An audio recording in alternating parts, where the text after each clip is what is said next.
hours set aside for it, 6:30 to 8:30. We actually only have 1, 2, 3, 4, 5 speakers tonight, so we've got a little bit of extra time. But we have 16 department heads. So I'd like to do 16 different opportunities for these guys to meet you, talk to you about their departments, what their issues, opportunities, and challenges are. We'll schedule another one of these, and we'll do 5 or 6 or 7 on that one, and then we'll get through them on the third one probably. But things change from year to year, and so these guys have different opportunities to bring their issues and opportunities to you. Particularly for the new commissioners, I wanted you guys to get an opportunity to meet these department heads. They are professionals in their fields. Cindy has been in governmental finance for how long? Since the 90s. So, Since when? The 90s. That's not very long. Depends on how old you are. But Over half my each one of these department heads are experts in their fields. And I wanted to give them an opportunity to be in front of you, ask questions, get to know them. They provide the services that you guys guarantee to your constituents. Okay, he's here, so the floor is yours. And before I got into government, I was a home builder and a mortgage broker. I do remember that. So, oops. Let's see if I can work this. I always have the worst trouble with this slide. As everyone knows, I'm Cindy Cementelli, and I'm the finance director. I've been here for a little bit over 4 years, and as everybody knows, I came from Florida, and I'm a graduate from Florida State University, so don't hold that against me. I knew you were going to say something. Hey, they're doing pretty good this year. Yeah. My assistant to the finance director is Diane Smith. She's been with the city for 27 years. She was our payroll technician for 12 years before I moved her over to assistant. Wilma Davis is the payroll technician. She's been with the city for a little over 3 years. Teresa Story is my accounting clerk. She handles all the cash. She's been with the city, I think, 15 plus years, and she was in the water department, which I stole from Phyllis. Jill Smith is accounts payable. She's been with the city almost 5 years, and she started out in engineering. The duties of the finance department, there's 2 huge ones. It's the annual budget. We start that process, I started in about January, and it goes all the way through June. The annual audit, our financials throughout the year run on a cash basis, but I convert them to an accrual basis. The CAFR is the Comprehensive Annual Financial Report. This year, this first time since 2006, we got the GFOA, which is a Government Finance Officers Association Award for our CAFR. So we haven't been doing CAFRs, we've been doing CAFRs for the last couple of years, but it's very involved in order to get the GFOA certificate. We process weekly payroll for 300 plus employees. We process over 3,700 purchase orders. We process over 6,000, it says accounts payable checks. And then we also do workman's comp checks, and there's a few other checks that we do. And which kind of shocked me is we processed over 14,000 invoices last year.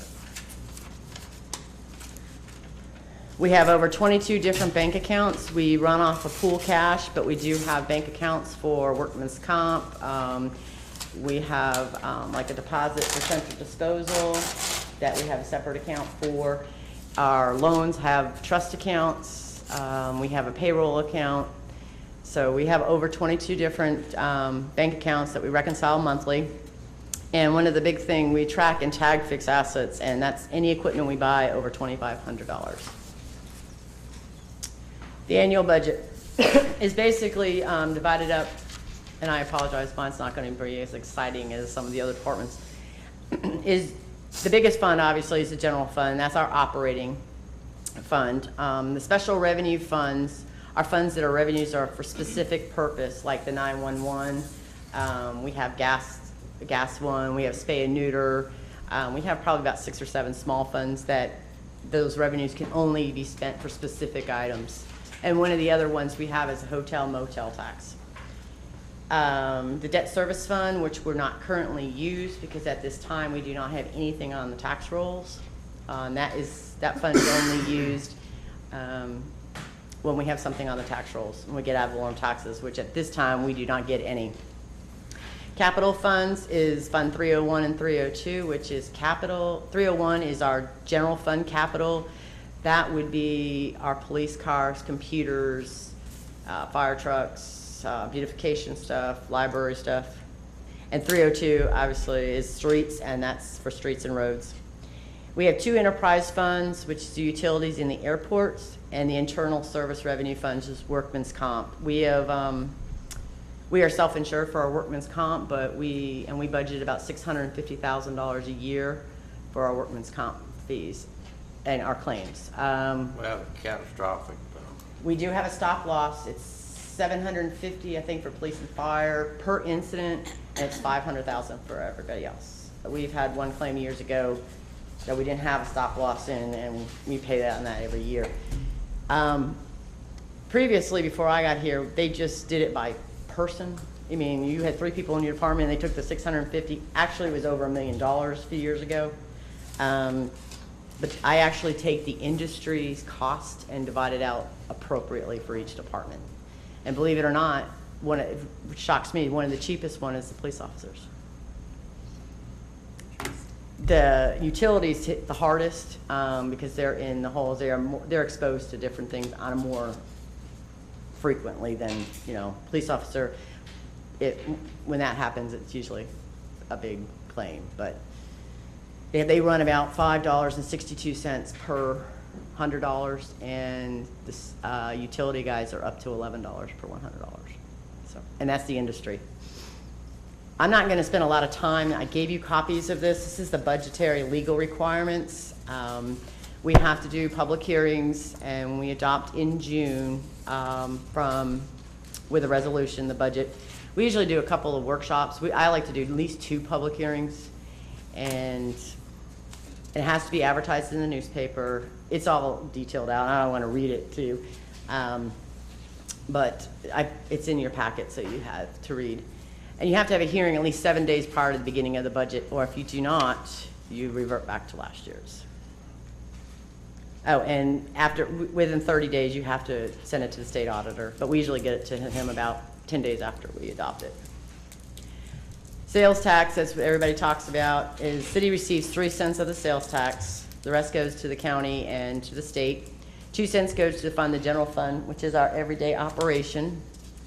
And the third penny is divided as follows. The economic development gets 5%, capital fund gets 38.75%, street funds gets 43.75%, and the police fund and fire fund gets 6.25%, which actually is back transferred into the general fund to help fund those departments.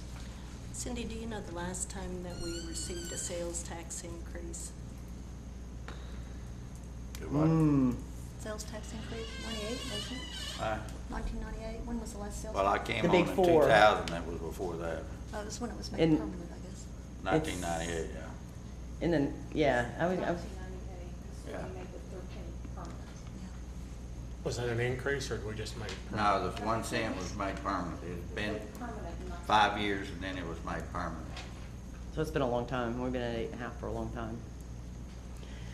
The third penny, which generates approximately $6 million. The capital fund gets about 2.2. Street gets 2.6. Economic development gets about 300,000, and the police and fire funds get about 375 each. The general fund budget for this year is $21 million, which 11.6 million is for police and fire operations. And we get about $12 million for sales tax for the general fund. So basically, it's the other revenues that funds everything else. Revenue 60% or $12 million comes from sales tax. 78% of the general fund is from sales tax or franchise fees, which is another type of tax, which is the cable, electric, gas. Those are all the franchise fees, and I think those run about 5%. And then we do get some grants, license and permits, fines, which is courts, and miscellaneous and transfers, like our administration fee from SMA. The expenses, the biggest thing is the 83% of the operating budget consists of salaries, employee pay benefits, and which is health insurance, and we appreciate it tremendously. The commission upped their contribution this past year because we got hit extremely hard with the health insurance. The life insurance, the employers paid, and Tammy will probably go into more of this stuff when She does hers, and the pen, Can you educate me a little bit on why our health insurance costs are so high? why are they? We got, for one, it's the Affordable Care Act is one. For two, the last couple of years, we've been very high claims. But fortunately, the claims are going down, so hopefully we'll stay the same. I can't say that they're gonna decrease it. Actually, our insurance increase was cheaper than what some of the other corporate insurance were with the same company. The Affordable Care Act really Right. has So put a big hurt on. we have the same insurer, we have the same company on SNL that I'm on, and ours was twice what the city's was. Have we compared that to other cities to see if Oh, we're? yeah, we Oh, yeah. take bids. Commissioner, Mayor and I, and Linda were on the insurance committee. We have a insurance committee, which consists of a couple of commissioners and staff. And they're not department heads, they're, you know, I have one on my staff. A broker that takes bids from all the companies and then. And there's really only 3 big players in Oklahoma for municipalities, so. Which is, I think it's United Healthcare, Blue Cross, and Aetna. So, that's about it. Do they always tend to go up, like, or do they ever go back down, like after? I don't know if they're gonna go down. We have been very fortunate with Blue Cross the last few years that our, Right. like 1.5%, and there was some years we had 0. Okay. Well, we Yeah, we've had a had bad zero. year. Let me tell you, we had a bad year. Our number Like of year losses. before last, and our claims, insurance companies base everything on like 85% of what you And we were pay. 120% And we of were at claims. 120% due to some big cancer Claims. claims. So if we don't have those again, then the rate increase can be adjusted, but we did get hit. It'd be interesting to see if it goes down, but I'm sure, hopefully, if we can stay the same. About a 24% increase this year. Yeah, and that's after negotiating with them. But, yeah, do they have cancer, do you guys offer cancer insurance to your, Yes, we have that through Aflac. Supplemental. okay, so people, But that's employee pays for that 100%. they just choose to do it or not, it's Mhm. elective? And the pension, that's a whole nother subject one day that we need to discuss. We made a huge change in our pension last year. After July 1, all new employees go to a defined contribution, which is 3, 6, and 9% based on 5, 10, and 15 years. The current employees had a choice, that's why we called it pension choice. They could stay on the defined benefit, but they would have to contribute 4.25%, or we could go to the defined contribution. And that tier was 5, 10, and 15% based on 5 years, 10 years, you know. And in general fund, there is no capital outlay, there's just expenses. Are they vested like automatically? or- 7 years. 7, The capital fund, which I said earlier, is 38.75% of the third penny. Basically, the only thing we really get in there is about $2.2 million of sales tax, and unfortunately, we do get some insurance reimbursements, and that all goes back in there when we have, you know, accidents and stuff like that. So, the expenses in there is capital outlay for each department, and it's divided, the budget was divided amongst all the departments. But it's really like computers, police cars, and then also that we have is the debt service, which is a huge part right now. Steve, can you get rid of the square for a second? Okay.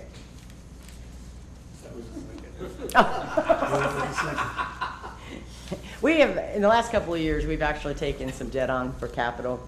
We took the Motorola lease that we did $2 million, was it $2 million, Tom? $2 million. $2 million for all new radios and a new tower, which was desperately needed. That was a 7-year lease. It's thank you, Steve, $320,000 a year, and that pays off December 2021. Which we just recently took out the pool, and their debt service is only. Can I revisit that thought on the Motorola lease? You said lease, so we're not purchasing, we're just leasing. It's a lease purchase. It's a lease Lease purchase. purchase. It reverts over to us at the Okay. end. And we was 7-year lease. The first year, they gave us interest-free. There was no payment, so we're basically paying for 6 years. like, this equipment, do we have to replace it after 7 years? I mean, is it? I'm just wondering. That's a good question. Seems like we've always had to replace equipment. The IRS evaluation of the equipment is 3 years, but Motorola will make a family of radios, a set of radios like we're purchasing through the lease purchase, for 7 years, and then they will support it with parts for another 5 years beyond that. So we're good for at least probably 10 to 12 years with the equipment that we have now. And then additionally beyond that, we try to keep radios of the most current family in our emergency services, our police and fire, and then we transition those other radios down to general government so we can cannibalize from the existing stock of radios for a while beyond Sandy? that and get some more useful life out of those radios. So, You got 3 minutes? That's all I got left? I didn't think I would go the whole 15 minutes. do we budget for, I'm sorry. For, That's okay. Like, for things that get obsolete, or Yes. technology that gets obsolete, do we budget like, say, 20% of whatever that would cost to replace it? Well, like the computers, and 5 Steve will years. talk more about that when it's his turn for the IT. They do re-rotate them, like every about 4 years. So there's a schedule, Right, 3 to so 4 years. 25%. Doesn't appreciate it. Yeah. So our debt service for the whole entire, the pool loan, which is, we just took out, and the expo loan, that was for the parking lot and all that stuff out there. That pays off December of next year. So which will relieve some of the pressure that we've had under the capital, which give us another $833,000. We only collect $2.2 million, and we have a $1.6 million debt service. SMA does transfer $150,000 into it. They had a small loan that was like $500,000. By lumping it in with the expo loan, we saved about $70,000. Now, Cindy, do municipalities accrue interest? Yes.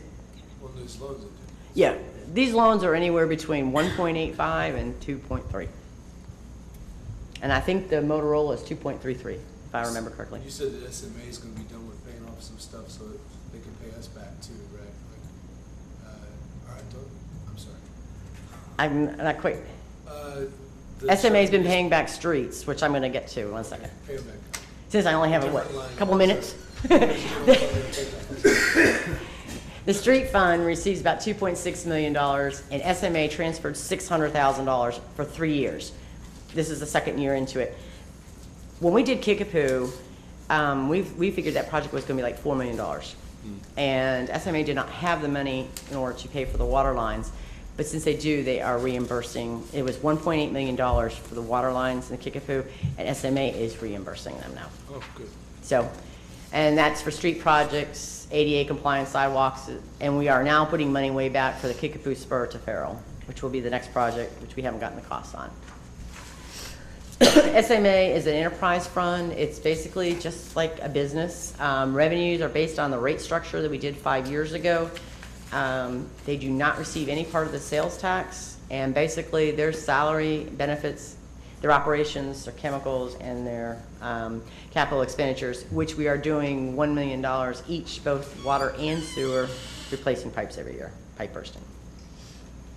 Future for the finance department, love to get a purchasing agent, a grant writer. The CAFR, one day, if we can ever get the staff up, I would like to do the comprehensive annual financial myself. We're working on sales tax compliance, and I also would like to go for the GFOA budget award, which will turn, I know the mayor has said that our budget's kind of long now, but that turns into about 300 pages. Can you indicate to me what we're doing on sales I can't hear you, I'm tax? sorry. What are we doing on sales tax compliance? What does that mean? Right now, what we're doing, we had someone come in January to start she's a part-timer, she's a retiree, was with the city for 30 years, just to go take the list of permits. The tax commission says we have 718 sales tax, which I think we have a little bit more. And we just sorted them and everything by address, and she's gonna start just checking the list to see who's got it, driving up down the street, going into the plazas, just to see where we're at. She fell in January and was out of work for 4 months, and we had some issues over at CDBG. Someone went out there too, so she went over there to help try to get them caught up, and now she's back, so. We just wanna make sure that everybody has the sales tax. She fell in January? Did she get hurt? She broke her ankle. Was she on city business when she? Okay. black ice on the parking lot. Okay. But all she's right. back. She's been back for a while. We Thank- may have to ask you some questions again here in a little bit. I have several I'd like to revisit with you here in a little bit. Okay. Thanks. Mr. Erickson, you're next. No baby pictures. No. Tilt this slightly.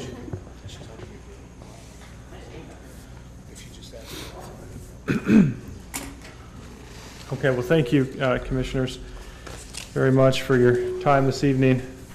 Just wanted to give you a little bit of background before I got started, particularly for the new commissioners that may not know me or haven't had a chance to talk in depth. But I've been with the city since 2008, and I moved here from Washington State, where I was born and raised and went to college, and worked as a land use planner for 2 different jurisdictions up there for about 5 years before I came here. So with that, I'll jump in. The Community Development Department is comprised of 4 divisions, and overall we're still relatively small, but I think it's useful for discussion purposes to kind of think of it in terms of 4 divisions. The first division being the Planning Division, which includes 2 staff members, myself and an assistant city planner, and we're primarily responsible for current planning and long-range planning. And current planning includes things that are happening kind of day-to-day that you see out in town. So for permit reviews and application processing, public noticing that you might see signs or public notice in the paper, and reviewing plans as they come in. And then long-range plans are more comprehensive in scope, and they're things that, like the comprehensive plan, the city's master trails plan that was adopted in 2008, downtown plans, et cetera. So it's, we're involved in also as a support to other departments that may do long-range planning as well, but we're primarily involved with the city's comprehensive plan, trails plan, and downtown planning efforts. Justin, are you going to go more in depth into your comprehensive plan and trails plan? I'd like to know what your, okay. Yeah, I certainly can, yeah. If I don't come back to it, please stop me at the end. Okay. The second division is the Building Division, which includes building permit review and all of the building inspections and zoning code and building code enforcement activities. This is a time-consuming activity. We issue a number of permits every year, and I wanted to just provide you some examples so you had that. In 2013, we issued 70 single-family residential home permits. Those are new home permits. Over the last fiscal year, there's been 111 residential permits, major residential permits, which includes both new construction or remodels, and with a valuation of about $12 million. And it's been a great year for commercial development. We had 66 projects for $51 million in valuation. That relates to about 375 overall permits and about 2,400 individual inspections that are done on those projects. So that division stays very busy. We have 1 inspector that's devoted primarily to commercial permits and 2 that are devoted to residential, although there is some overlap. And I want to counter that division with the Action Center, which is our nuisance code enforcement division. And so building code, I think, is, you can think of that as projects that are in compliance with, or need to comply with the building code and have a permit requirement. The nuisance codes are things that you may see around town that may, that are a nuisance, such as tall grass and weeds, derelict vehicles, dilapidated structures, et cetera. And so our department does handle that through what we call the Action Center, which is designed as kind of a one-stop shop. So we have a number that's throughout the community in the phone book, and we get a lot of phone calls that aren't necessarily related to something that we can physically do, but we also act as a resource to get people connected to other departments or other organizations, assistance organizations that may provide assistance for them for whatever their needs are. Justin, what's the 2 staff in your Action Center? I'm sorry, say that What's the titles of your 2 staff in your Action Center?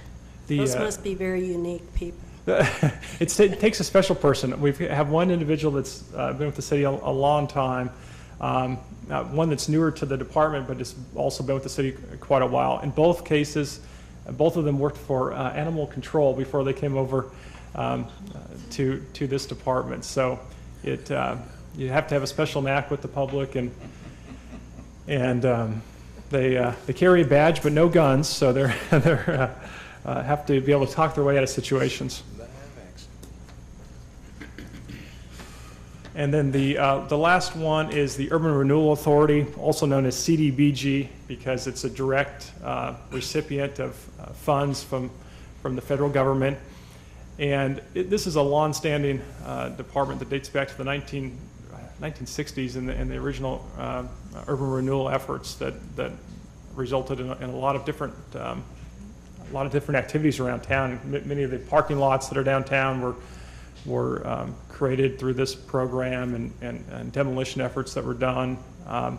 Today, it receives much less funding than it did at one time. And so what we're able to do with the existing funding, which is around $400,000 a year, is provide assistance grants to people that have critical emergencies, such as they need a new roof or a new heating system, or there's structural issues, basically something that would force someone to leave their home. And so, as you can see there, we have other programs as well, a demolition program for those individuals that are interested in removing a problem property. And there are income limits and other specifications for people that are part of this program. They do have to own their home. It can't be a rental home. It has to be one that is their principal residence, etc. In addition, yes, ma'am. Do you have caps on each of those programs, like dollar amounts that you expend, and then you have numbers of those that you do each year up to? Yes, ma'am. We do. For example, like an emergency assistance, the maximum grant for a system repair, like a heating and cooling system, is $10,000, and the overall cap is $15,000.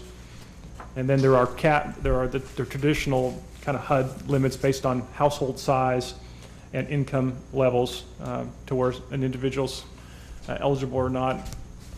A typical recipient does tend to be a senior citizen, not always, but certainly that's our typical recipient. Also tends to be someone that's probably lost a spouse, typically a single individual that is very responsible and it just doesn't simply have the income to make those necessary repairs. Do you have priorities that you have within these programs? We do. We do, and we have an application process and a waiting list. And so there is, we are able to get to people. Sometimes it takes 6 months or longer, but we do have a pretty well vetted process. We do credit checks and do everything that you would think maybe a traditional bank would do as they're loaning money. And so it's been successful. There's not a lot of problems with payments or repayments.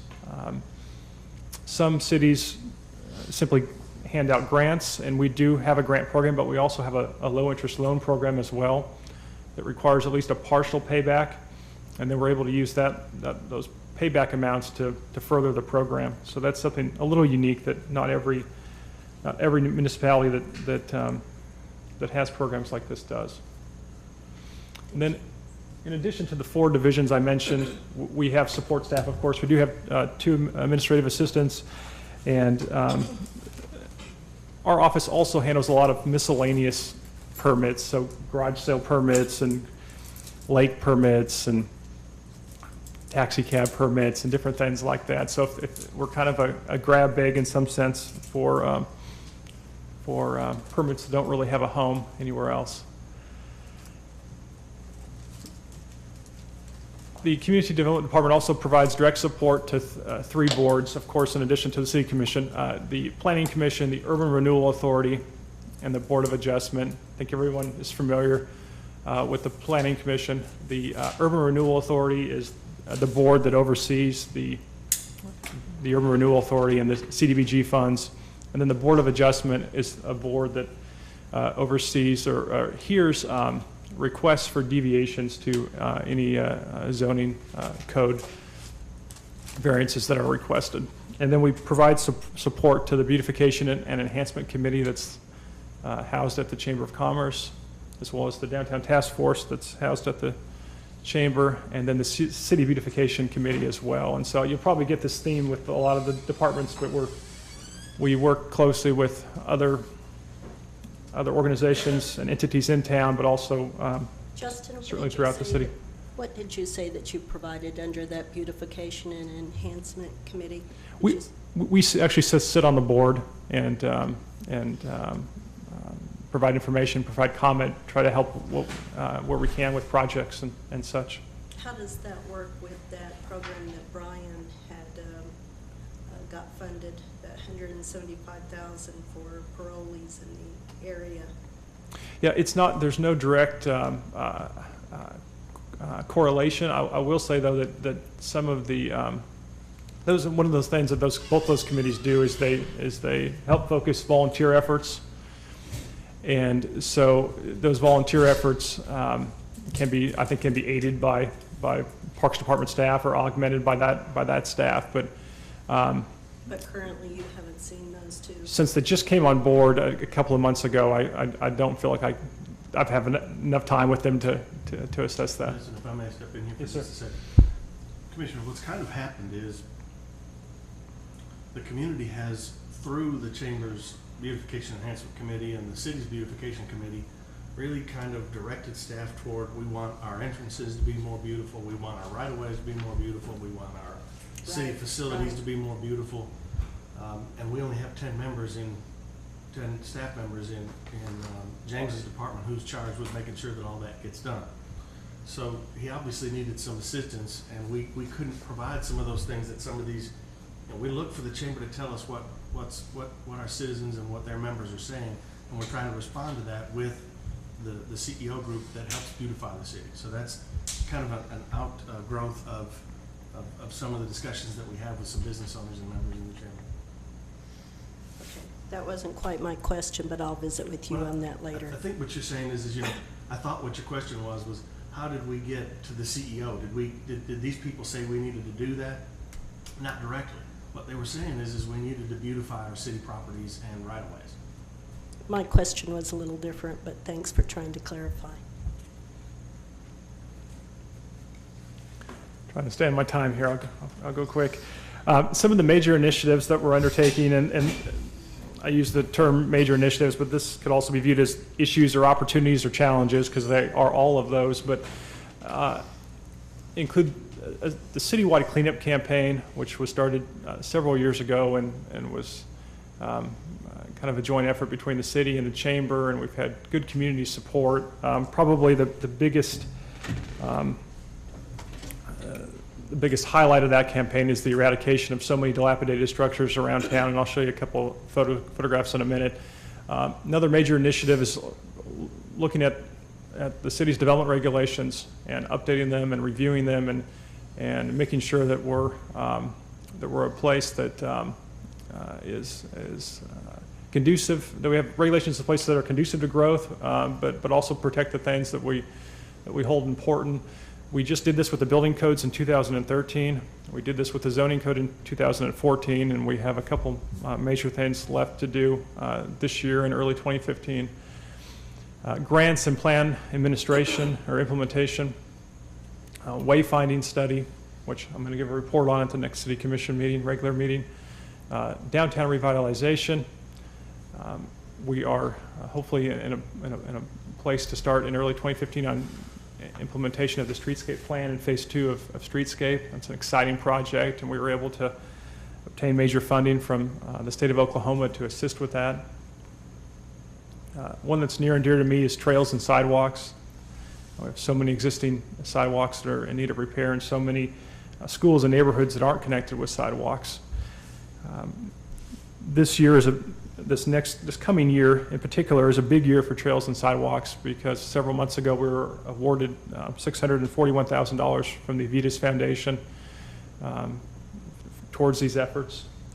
And there's a lot of details I could get into on the project, but I'm happy to answer any questions, but I wanted to mention that the city will be providing equal matching funding, if not more. And hopefully that's the start of a major effort.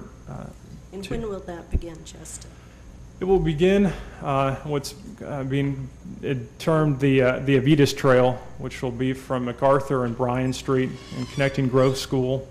It will run south along Bryan, hopefully to Highland Street, which will connect it to the existing sidewalks that will then also provide connection to the other elementary school south of there. And then it will be followed up by improvements, lighting improvements to the airport track, and then a cross-town connection so that we can connect this new trail with our existing airport and St. Gregory's Trail and our existing sidewalk network. And so that will be a major east-west corridor, either likely candidates are either MacArthur or Federal Street. We don't have, that's kind of phase 2 of the project. The first item I described will start hopefully before the end of the year. Great. And then, One of the things yes, ma'am. that I don't know, maybe I just missed it, but I'm hoping on that, when we get to that trails and sidewalks plan, that you could do like an in-depth or detailed presentation to the commission on that. Yeah. I think we kind of missed that on the streetscape for some reason. We never really got a presentation to the commission for just like review and discussion. I know we wouldn't vote on the plan before it went to ODOT, but it seems like that it was always kind of vague exactly. I know the engineering department was working on it, but we never really knew without having to ask, you know, what the status of that was, what it looked like, until the merchants started inquiring, and then we found out that there was some disconnect between the merchants and the engineers on what they thought was going to happen or wanted to happen. So I'm just hoping that when we get to the trails and sidewalks, I'm sure you did a presentation to the foundation, right, the Avitas Foundation? Right. So you probably already have a pretty good plan on where, and just like you just mentioned, on where those trails run and how they interconnect and all that sort of thing. So at some point before we get to implementing that or to starting to implement it, I'm hoping that you can come before the commission and just kind of give us a little more detail on that. Absolutely. I'd be happy to do that.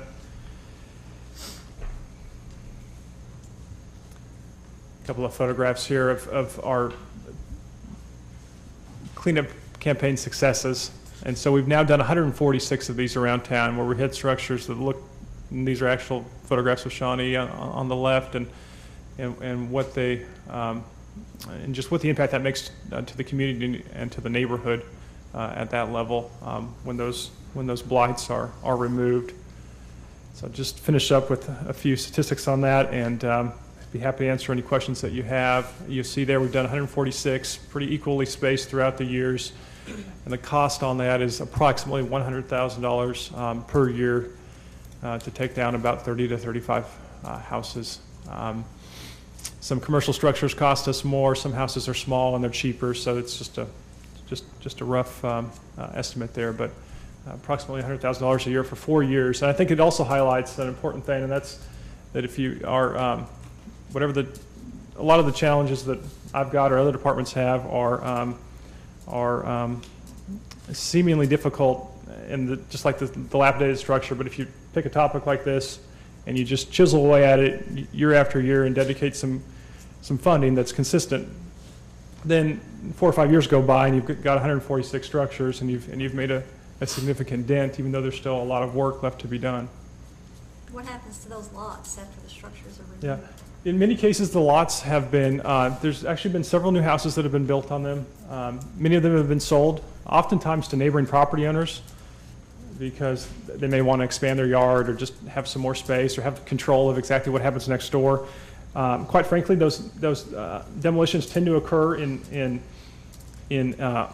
older neighborhoods that tend to have lower real estate values, and so those lots don't have a lot of value. What time you file a lien on them for the demolition, that's sure enough. So we have, in the past, we've excused those liens so that the people can use them for self-help housing and things like that. Yeah. So, I mean, we've tried to put them back into use, back on the tax roll, Because once you lien them and they go to a sheriff's sale or something else, then it comes off the tax roll. I'd be happy to answer any questions. I know that Commissioner Shaw has questions on trails plan and comprehensive plan. Yes, yes. I'll ask those to you more later, I guess, Justin. Well, how much time do we have? Now, he's kind of over, but that's all right, about 2 to 3 minutes. And Okay. in there, you can get with him one-on-one. All right, on your comprehensive master plan, where are you at on that? Yeah, we're at a situation where we adopted a plan in 2005. Those plans have, you'll see cities do it differently. Some do it every 5 or maybe every 10 years. There's not a, some states have a statute that has a specific time frame. We do not. So I would say that plan is 9 years old, and it's probably time to start thinking about updating it. And so are there any plans to do that right now? No. Or is there any money in the budget to do that? No, there's not. But I would say my recommendation would be to begin that process and look at something as soon as next year on beginning that process. What was the question? The comprehensive plan that the city has is from 2005, and Commissioner Shaw asked if we were looking at updating that anytime soon. Now, revisiting your trails with Avitas. Yes. How does that work? I mean, I heard you say match, so Cindy, you can probably help me out on this. So for it, how much will it be for the total amount that you can match up to it, or?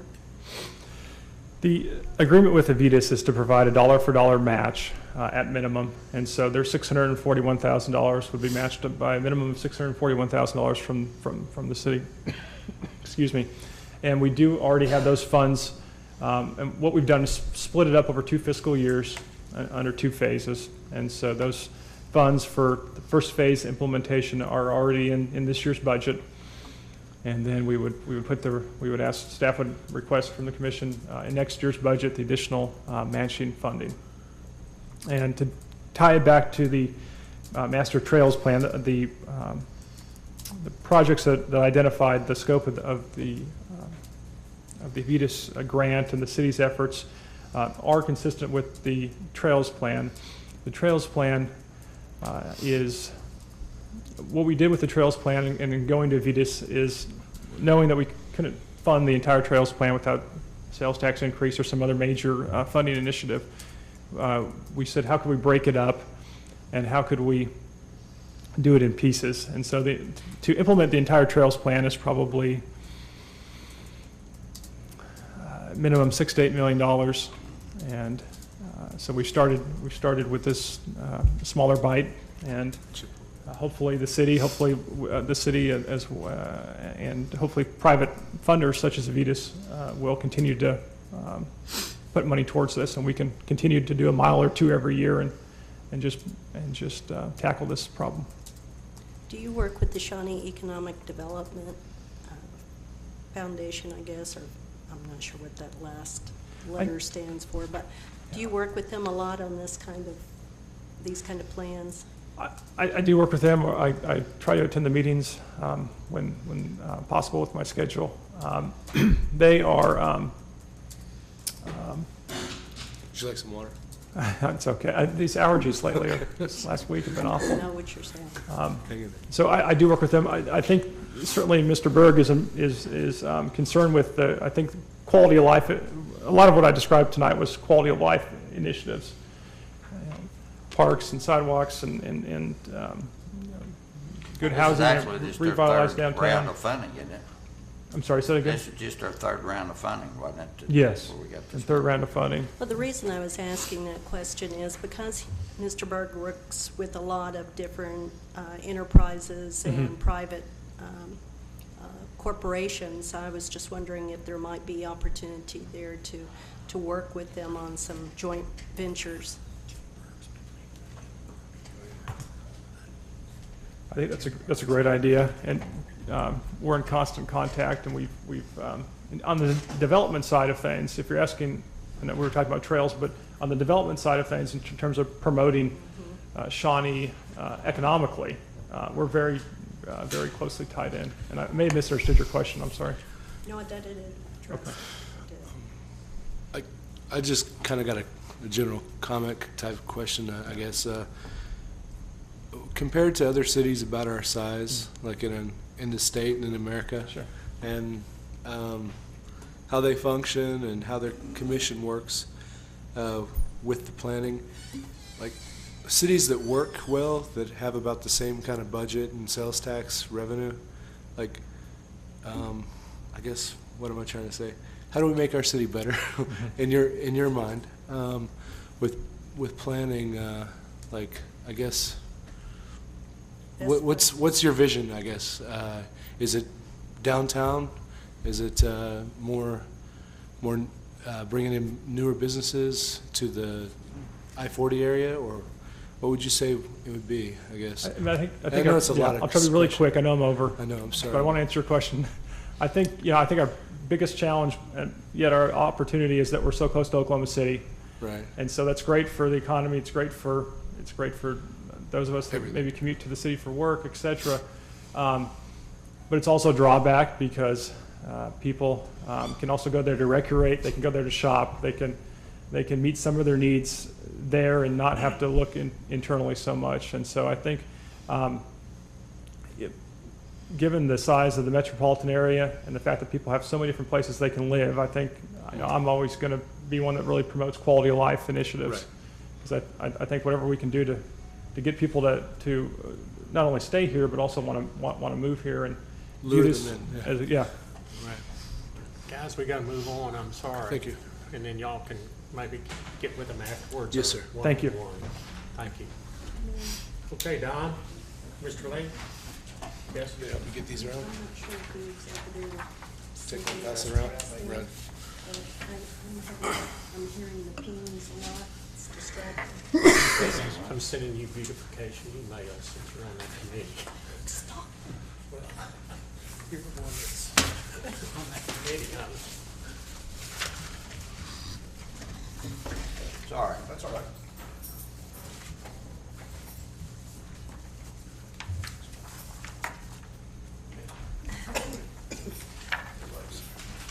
Oh, I'm sorry, I got two, Don.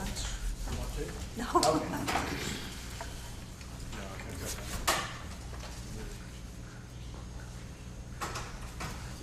Good evening, Mayor and Commissioners. Don Lynch, Emergency Management Director. Wanted to come before you this evening and appreciate the opportunity to talk to you a little bit about the Emergency Management Department. As we go through this slide presentation. The legal basis for our department is found in the state statutes that require each local jurisdiction, that's each city, each county, in the state of Oklahoma, to have an emergency management program. Our program serves not only the city of Shawnee, but we are also responsible for the unincorporated areas of Potawatomi County. We are a city-county program, have been since the early 1970s when the program was founded. For the city of Shawnee, our legal authority comes from Chapter 11 of the City Code that sets forth the duties and responsibilities of the department, the various departments of city government, the mayor, the city manager, and as myself as the emergency management director. This ordinance was updated this last year. We looked at various ordinances from comparable cities, not only in Oklahoma but around the country. We looked at lessons learned from previous disasters and things that we felt like would be good to put in there, and we appreciate the Commission's updating of that ordinance for us during the last year. I also serve as the oil and gas inspector for the city, and so Chapter 28 of the Municipal Code is the part of the city ordinances that we deal with in oil and gas wells. Stafford Act is the federal legislation which governs what we do in terms of response to disasters and preparedness, mitigation activities. Everything that relates to federal assistance that we might receive generally comes through authorities of the federal Robert T. Stafford Act. Of course, there are a number of policy decisions such as Homeland Security directives, the National Incident Management System, which is a requirement that we adopt as part of being able to receive all federal preparedness grants, not just for our department, but for all city departments.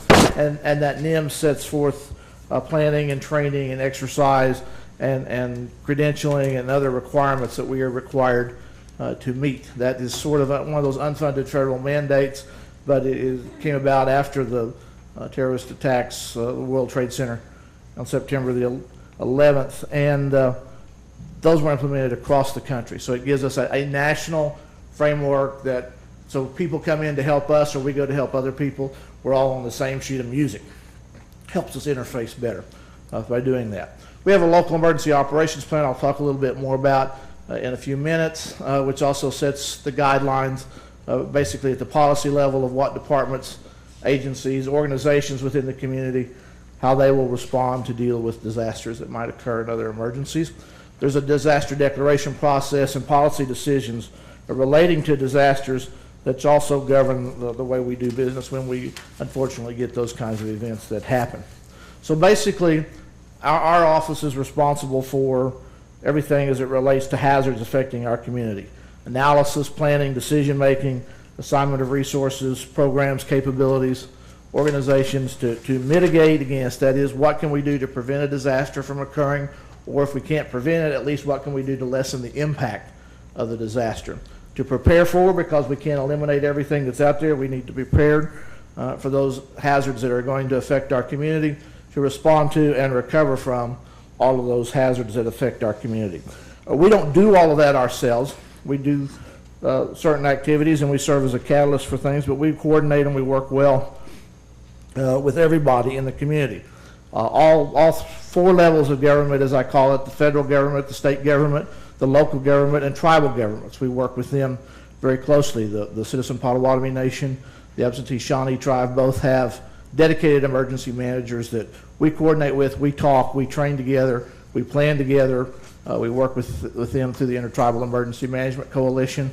And so we work very well together with all the emergency managers that affect our community, and then all the departments and agencies and all the other governmental levels to help do the things that we do.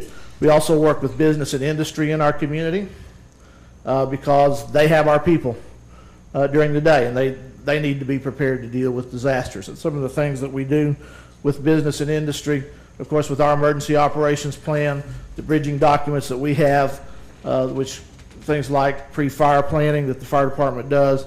We have SOPs, SOGs, standard operating procedures and guides. We work with business and industry to help develop their plans on their critical facilities. We have emergency plans. We work with the departments. We work with the city safety officer to help make sure that our city facilities are covered. We have critical key facilities throughout the county. There are, as an example, 7 high hazard dams. A high hazard dam doesn't mean that the dam is about to fail. It just means that if the dam were to fail, there's improved property below in the floodway. And so we have 7 of those. 3 of those 7 do impact the city or parts of the city of Shawnee. So we want to have plans in place, and we work with business and industry partners, the private sector, voluntary organizations such as the Red Cross, the Salvation Army, community groups, church groups, all the partners to make that happen. There's 16 public school districts in the county that we work with as well. Each of those districts is required to have a plan and file it with our office. Obviously, they have multiple campuses, so some of those plans get a little bit thick, but we work with them to try to make sure that our children are protected and there's a plan in place for that. Each nursing home and daycare center that's licensed by the Department of Human Services or the State Department of Health is required to, as part of their licensure process, have an emergency plan in place as well. And we work with those organizations, and they file copies of those plans with us as well. We train folks. We have a community emergency response team training program, which actually trains neighborhoods. So we have individuals and families that are part of the process as well to take care of themselves and their neighbors in that first period when a disaster does occur. And because we know that if people are prepared to deal with it, the outcome is better from that disaster. And so things that they can do that don't cost a lot of money, that will help them be prepared. We train that through the CERT process. And we've had several training classes in the past years. We'll be doing another one right after the first of this year to help get the public prepared to deal with the disaster that occurs. And of course, training of our personnel and our responders is an important process as well. Equipping, making sure that we have the things that we need to go out and respond to events when they occur.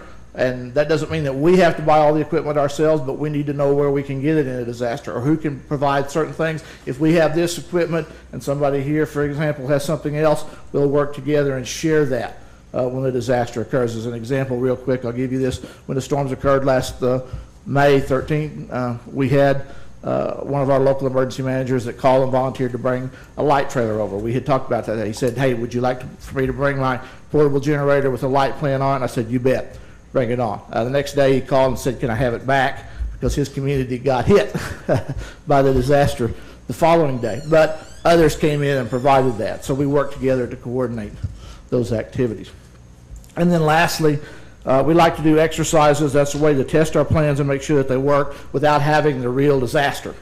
We go out and do simulations to make sure that is taking place, that the plans that we have will work. May I ask a question? You may. In your preparedness area, is one of your bridging documents a declaration of disaster? Yes, ma'am. It's actually in our emergency operations plan, and there are procedures for, and in the state and in the local ordinances for how that goes about being accomplished. So first person that would declare that would be the mayor. If the mayor's not available, the vice mayor. If the vice mayor's not available, then it goes to the city manager. And if the city manager's not available, I have the authority to do that. Disaster declaration. And that's the key for getting all of the support from the federal or state level is getting that disaster declaration signed and signed early. Excellent.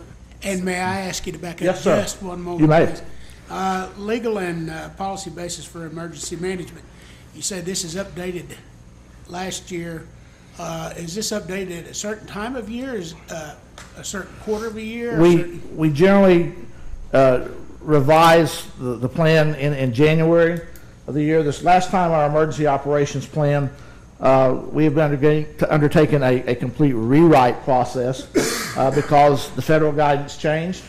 The lessons that the format that we were in is no longer an acceptable format under the federal guidance, so we've changed the format. We've taken lessons learned from disasters and events that have occurred. We've put that into these plans.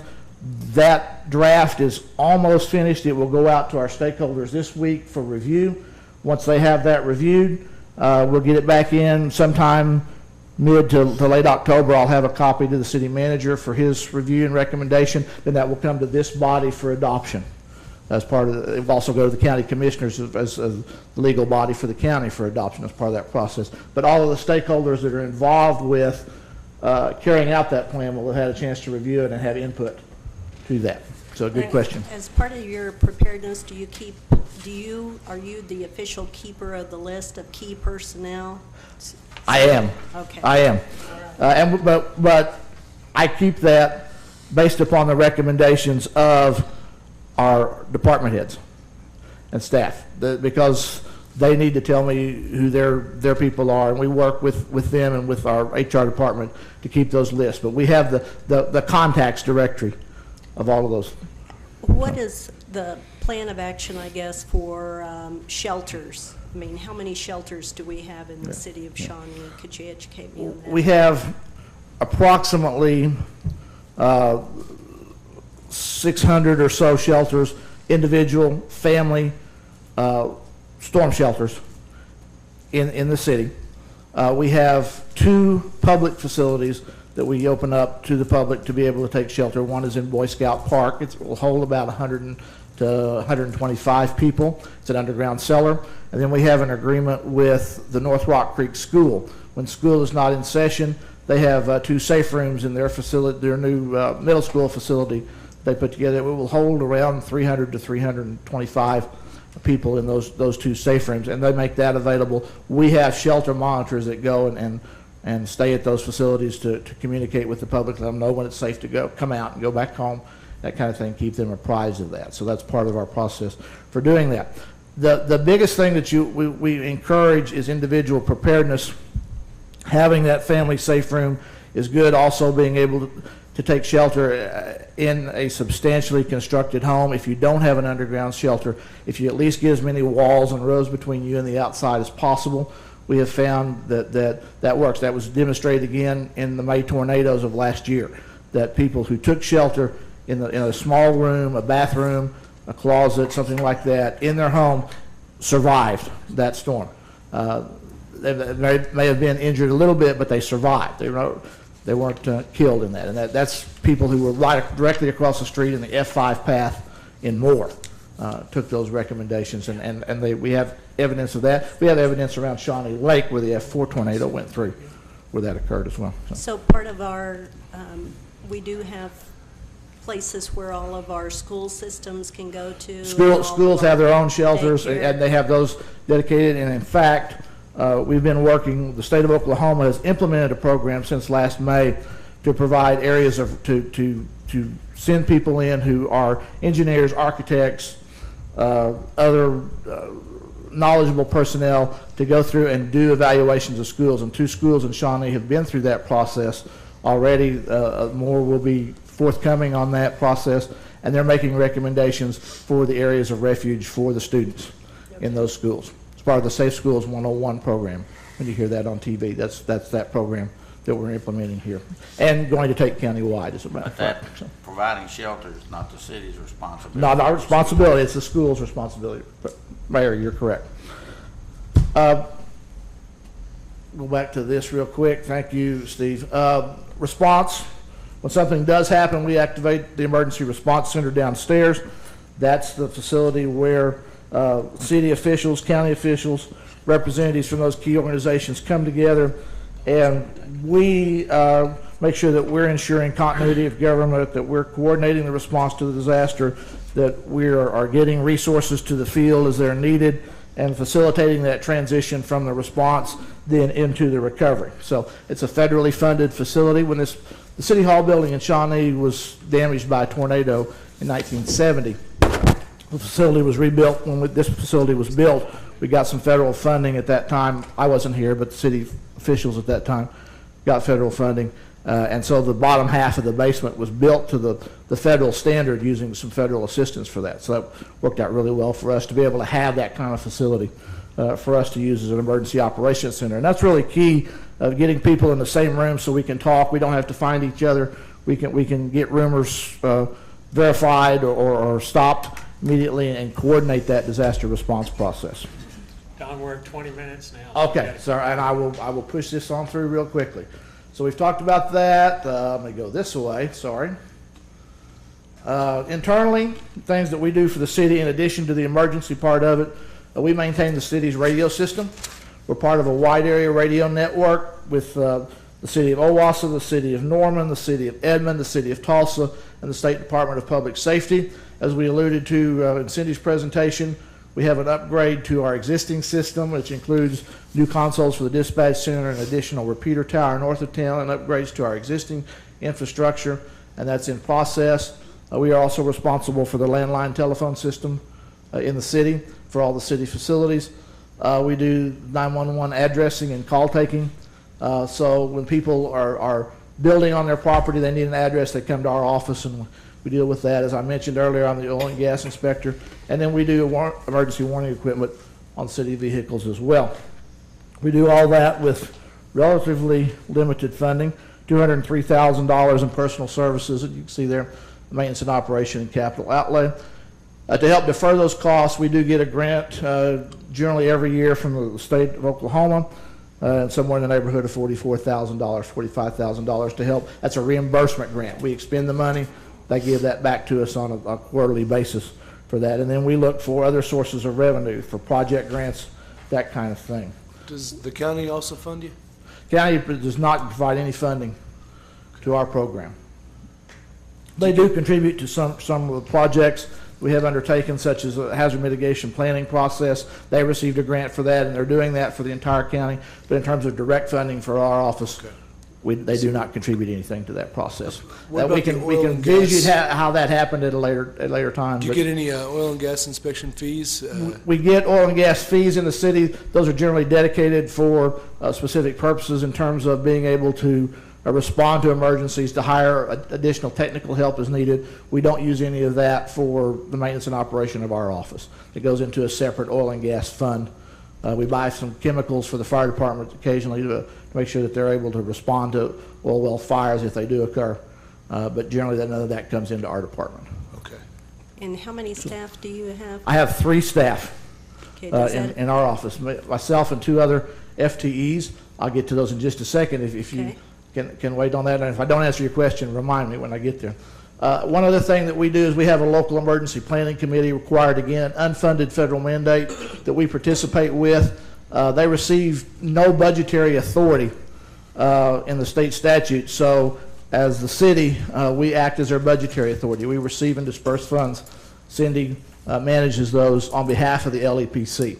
And there's the goal of that LEPC is to collect information, to make it available, which we do through our office to the public, should they want to look at it, on hazardous materials that are in the community, and then also to help develop emergency plans, of which there are 47 facilities in the county that are required to have site-specific plans because they have extremely hazardous substances at those facilities. There's the 3 staff, Commissioner, that you had asked about. Well, I've been with the city for 13 and a half years. I grew up in emergency management. My father was the local fire chief and then civil defense director. Volunteered fire chief, formed the fire department in the 60s. So I basically have 40 years experience in this.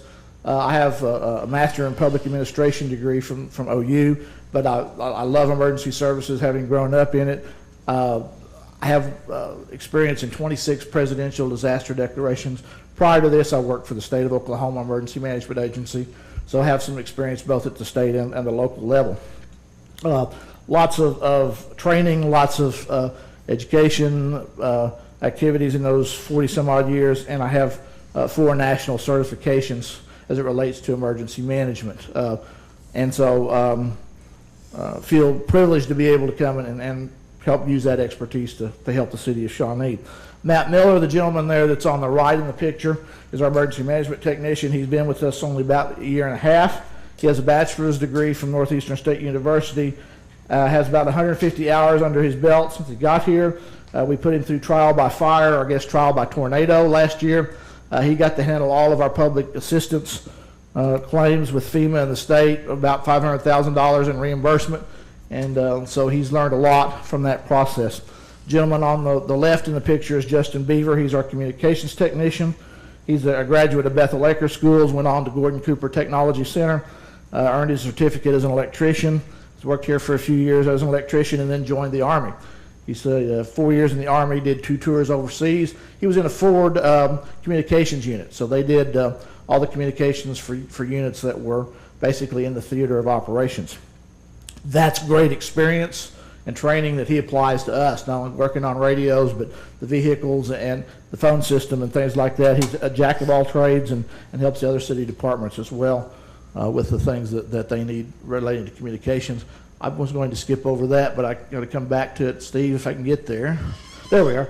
I'm very pleased that we have a response team, volunteer team of 50 strong people who are volunteers for us. They use their time, their gas, their equipment, go out and help us with different things. They're trained in amateur radio communications, storm spotting, damage assessment, missing person search and rescue, and all kinds of emergency functions. And we're successful because of them and the staff that we have. 2 other things, the last slide that's on there, and then I'll answer any questions and shut up. We have a Storm Ready Accreditation, which is a national accreditation program under the National Weather Service. It doesn't mean we're storm proof. It just means that we have done the things that need to be done, that the Weather Service recognizes are important to make sure that we're able to deal with receiving information and getting it to our citizens to deal with hazardous weather. Second, our accreditation that we have is Safe Community from the World Health Organization. We were the 3rd community, actually the 4th community in the United States to receive that designation. That designation is up for renewal this year. So we're very proud of the fact that we have a good partnership that has been recognized to help make the Shawnee area very safe. So with that, I'll answer any questions you might have. I want to extend my appreciation to you. I know how much these disaster relief committees have to do and what all you have to go through, so thank you so much. Thank you, I appreciate that. Okay, thank you, Mayor. Chief Franz, you're next on.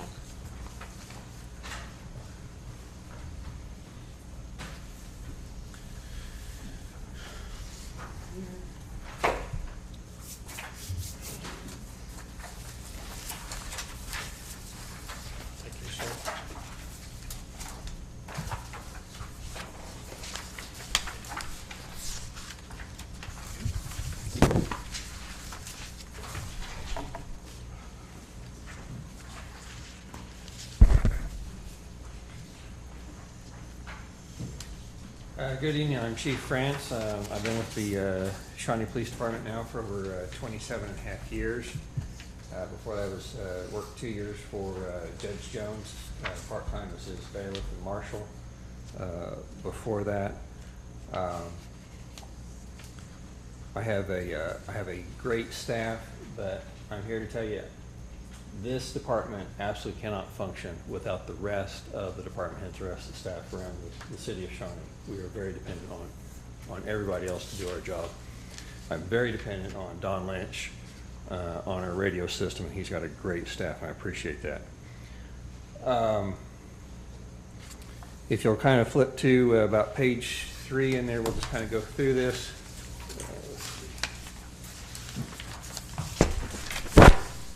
Okay, I know we're running behind on time, so I'll try to be quick. We've got 59 officers, 26 civilian personnel. We've got patrol, dispatch, records, animal control, Eisner administration, detective division, and then all those other entities. My people wear multiple hats. Some of them serve on 2 and 3 different types of things like that. So we stay very busy, and that's just a couple of the extra duties that they do: bike unit, honor guard, SWAT, drug interdiction, cops unit, truancy, so on. I will tell you that I'm very proud of our department. They've done some great things, and they make me look very good, but I give them all the credit in this. We've developed a lot of partnerships with other entities. We work well with CLEAT, the State Academy. We often go down there and help teach at the State Academy. We have a great partnership with Gordon Cooper. They've actually kind of just given us a building to use and train in. It's where we also store our training simulators. We have a great relationship with OMAG, Oklahoma Municipal. That's our insurer. They also provide some training. We work in partnership with them, and they also come here and train other agencies with some of our personnel.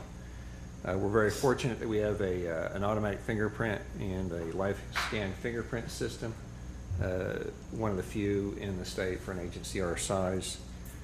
Another thing that we also have that we're blessed with is the Shawnee Police Foundation. A group of citizens got together a number of years ago, put together a 501c3. It's a subdivision of the Oklahoma Communities Foundation, and very grateful for that. They provided a lot of, they raised funds for us, put on our annual awards banquet. And like I said, they pay for extra equipment and training that's outside my normal budget. The next line is we are an accredited police department. We received this in April of 2013. The officers did a great job. We did a total review of our policies and procedures. This follows the CALIA accreditation program. It's under the state accreditation program. We had to meet 169 standards, and then they came in and inspected us. We did a complete rewrite of our policy manual, updated it. And this is a continuing program to stay accredited. We're inspected every 3 years, so it's an ongoing thing to keep us proficient and professional.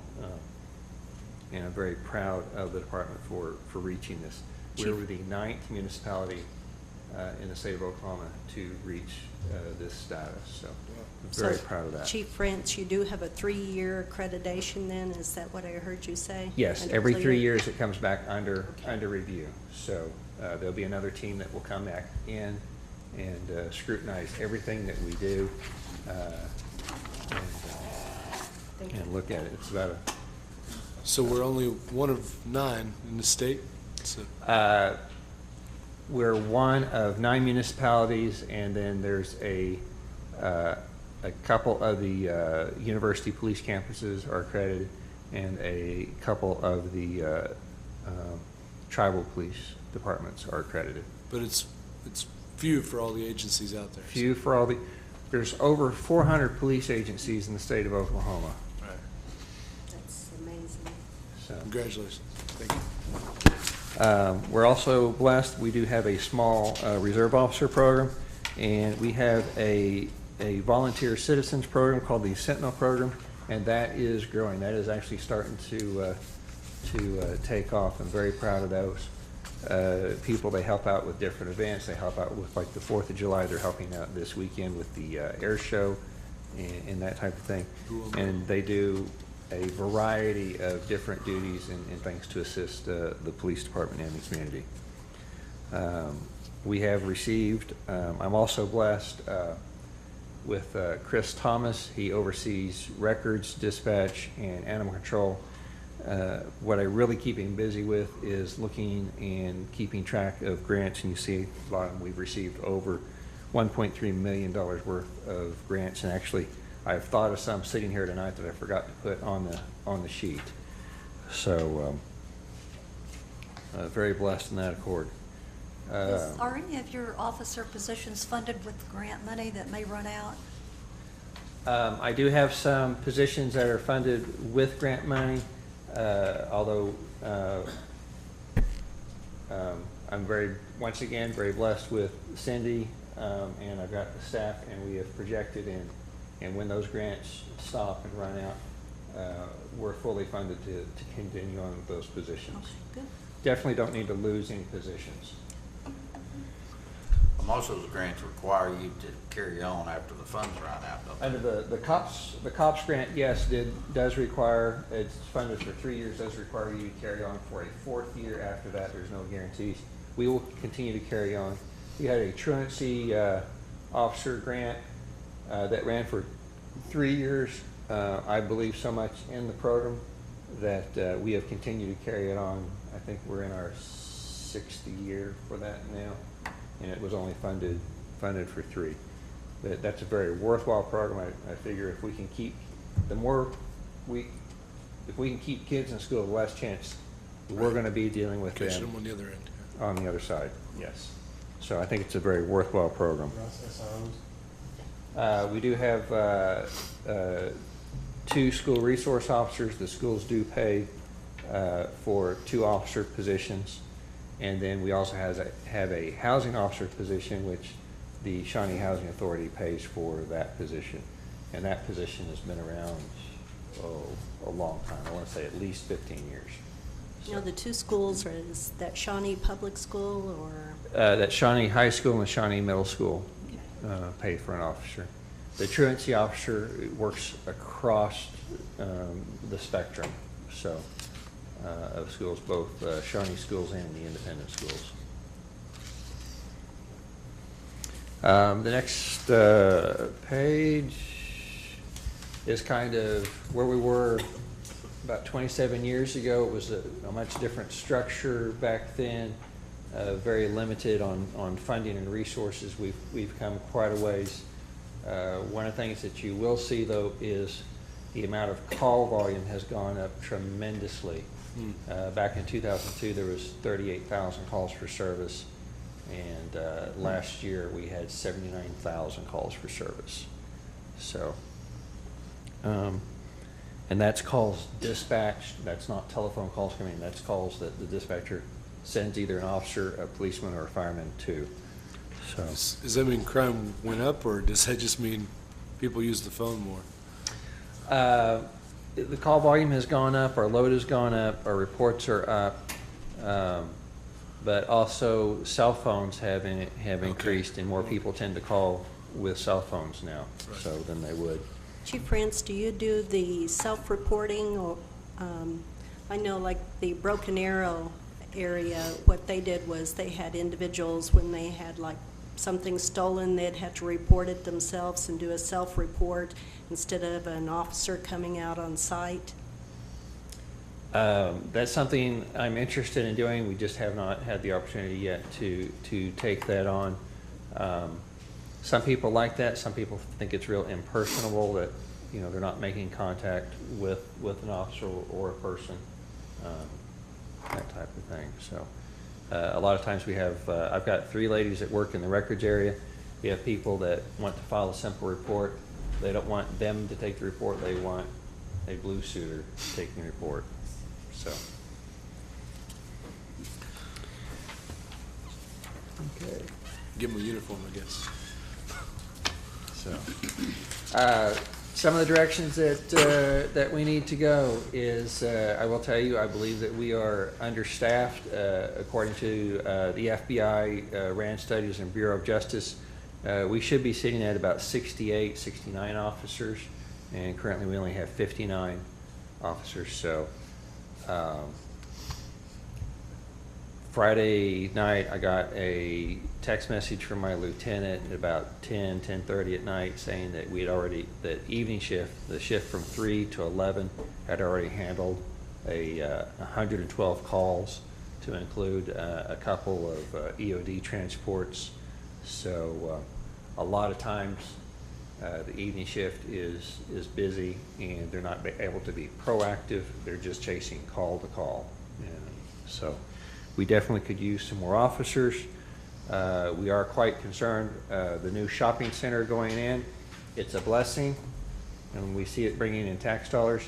It's also going to stress the police department because we're going to need to hire at least 1 or 2 individuals due to the increase of calls in that area in that north sector of town is going to cause it. So my staff is already looking at different options and how we're going to work that area, because it's definitely going to cause some stress and strain. Chief, is there only one station now? One police station in town, or is there 2? Is there a substation? We have the one police station here. It's in the basement.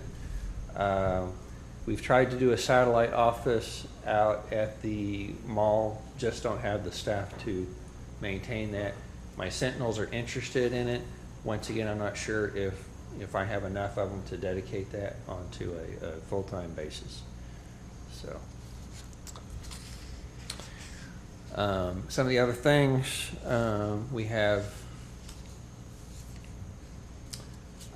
we're currently in the process of building a new dispatch center. With that though, I had to knock the officers out of a briefing room. We're using the briefing room plus a jail cell to expand the dispatch center. We are out of space. We are currently cohabitating in the EOC room, and that's putting a lot of stress on it. We are just flat out of space. We've got all these employees in less than 4,000 square feet of space. So I'm actively looking. We've been looking. The mayor's even helped me look some for some other potential places for a police department. Chief We Francis, just don't have the funding. under CLIA accreditation, do you get impacted at all because of your lack of space, adequate space down there? And That's one of the areas they do not judge us on at this time. So thankfully, there are recommendations. Yes, I've got plans and looked at different things. A new police department is probably going to cost us somewhere in the area of $5 to $7 million. So we are working on a new dispatch center that has room for expansion and growth. So we're good on that when that project is finished. So we have gone out to advertise for bids on the construction phase of that. We're working on range improvements. We did a joint city-county exercise on this last November. Worked out very well. Looking forward to working some more on that together. We are currently building a new range tower for the firing range. The old one was a self-help project 30 years ago, and it was literally, we were bracing it up. It was a safety hazard. So it's been now torn down. The foundations have been laid. The block is supposed to come in like next Tuesday. Further down the road, we could use a training building out at the firing range. We do a lot of training, and we provide a lot of training to the other agencies regionally around the area and to the other Clark County agencies. So, okay, some of the things that people want to know about the police department. Main crimes. Mainly what you'll see in the crime stats is larcenies and burglaries. They have dropped in the past couple of years, but the underlying factor to larcenies and burglaries is drugs. People are stealing because they need drugs. they need their fix. They're not stealing because they're hungry. There's more than enough people that will feed you when you're hungry. The drugs that we see are methamphetamine, we see crack, we see marijuana, we see K2 spice. That's quite concerning with our teenagers. We do see LSD. Did have the largest drug bust of LSD in Oklahoma history a couple of years ago here in Shawnee. The other thing is prescription drug abuse is very much on the rise. Loratab, Xanax, Oxycontin. There's also the drug tip line. So Which one are you finding a lot of in the school systems? all of it. Really? It's pretty juicy. God, that's scary. It's all here, but it's in every town. It's sad to say, nobody's Mayberry. I wish we were, but it doesn't matter. Tecumseh, small towns, Marlow, they've all got it. No Mayberry. I love his statement. You pull 3 people out, one of those 3 people either knows somebody that's affected by substance abuse or is affected themselves by substance abuse. It's just that prevalent in today's society, which is sad to say. So, the other thing that a lot of people want to know about gangs, yes, we do have gangs. I will not hide my head in the sand. You must identify it and address it to be able to handle it. There's usually anywhere from 12 to 15 gangs operating at any one given time, probably 150 gang members, anywhere from the ages of 11 to 34. Thank goodness we don't have drive-by shootings like they do in Oklahoma City or Lawton or Tulsa. They're not very organized here, thank goodness. But yes, they do exist here in Shawnee. So have they migrated, or are they local gangs? These are local gangs. I remember in the early '90s when we had actually gang members coming out from California, Los Angeles, Oakland area, come into Oklahoma City, and they spread out from there, and they tried to establish footholds. We worked real hard for about 1.5 years and got rid of those, but the residual effect has stayed and has lasted. So. Do you have an anti-gang unit, or? I do have a gang unit. We try to watch and monitor what goes on through the schools. We watch the graffiti around town and that type of thing. So, fortunately, they're not very organized. That's the main thing, is they're not organized, nor are they very turf-oriented as they are in some cities.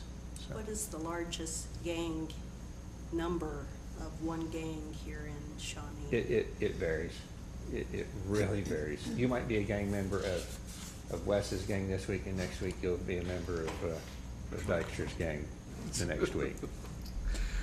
So. Okay, thank you. Major budget items that you're going to see come through mine is the police department does live out of its vehicles, so you're going to see that we're going to request 2 to 3 vehicles usually every year, although this year we only got 2. Next year we're doing 2 because of the radio projects are eating up most of the capital budget in the pool, and that's fine, and we'll live with that. But typically we're going to need 3 to 5 vehicles to maintain the fleet. Tasers, you'll see tasers, you'll always see vest in the budget.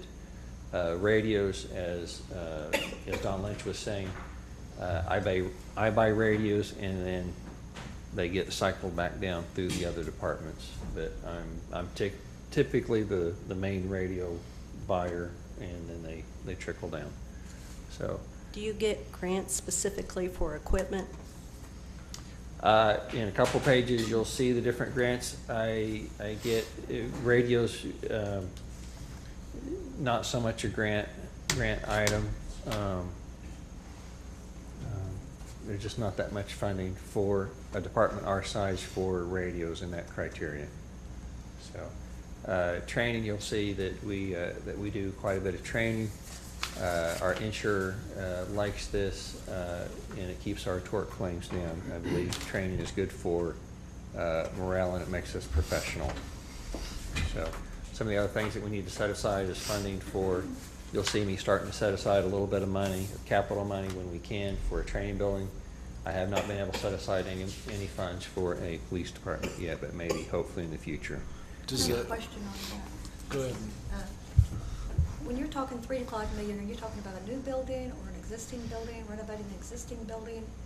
Are there criteria that would require you to locate it in one place rather than another, or? At this point, I would take a facility that would be useful for us, whether it's a older building. We have looked at some of the older buildings downtown. Unfortunately, the cost to renovate those, we did look at the old Sears building. It was going to take at least $3 million before we could put a lick of new paint on it. So it was going to need all new heat, new air, new plumbing, asbestos removed. So actually new construction probably at this point is probably cheaper than going into an existing structure unless there was a relatively new facility around that met most of the new code. And then as far as location, is there a particular location that you would prefer in the city? Not particularly. I mean, downtown is not bad, more central located, might be convenient. Of course, the jail is located, we don't run and operate a jail. The jail is located out on Highway 177 in Acme, so the jail is not relatively close. Yeah. Okay, so it's still in the thinking stages, I guess. So if somebody were to donate a building, I would probably jump on it. So along that same line as Commissioner Agee, can you educate me a little bit? Have you done some cost comparisons to what it would be like for you to have a major facility and then some substations rather than to have one large facility? Well, I'm currently kind of spread out right now. I mean, my training is out at Gordon Cooper, split between Gordon Cooper and the firing range facility here. I do kind of have a gym facility at Park and Federal, which I'm putting an office in there where officers can stop in and do reports and paperwork in there. But it's, not staffed. It's not someplace where the public can come and Well, those get substations, assistance. we tried that out the mall, of course, the operation was too expensive to justify. The problem is if you have a station, people want you to be there 24/7. They want to run to it and get answers and get help, and we just don't have the personnel to run multiple. And a city the size doesn't really warrant the substations. It's a nice thought, but it's just not practical. So since this is a long-term need and you truly need a facility build, do you work with Justin in some type of plan of action that you're trying to get into place to resolve the need? No, we don't have nothing formal like that. I have done some research and some studies into what it would cost for facilities and some preliminary plans of that.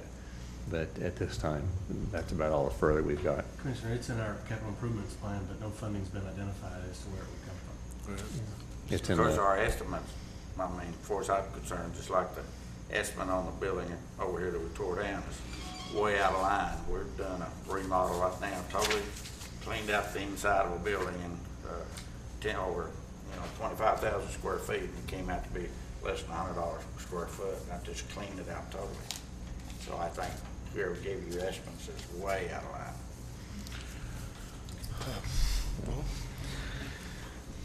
line. Okay, we need to move along. yeah. The next page just kind of shows you some of the various grants that we've got. It's 2 pages worth of grants, and since we've been sitting here, unfortunately, I did leave some of the smaller grants off. But that's where we are on that, and I'd be glad to discuss that. One of the other things I always put at the end is this is a dangerous job. We have lost officers in the past. Fortunately, we haven't lost anybody in quite some time. So I do believe in transparency in government, I'd be glad to answer any questions. I would also like to invite you all, if you all like, to come along for a ride-along. I would be glad to take you out, or you can go out and ride with the officers. But be glad to show you around town, show you the department sometime. I encourage each and every one of you to do that. I'm telling you, it'll open your eyes in this city. Yeah, that'd be fun. So, thank you all very much.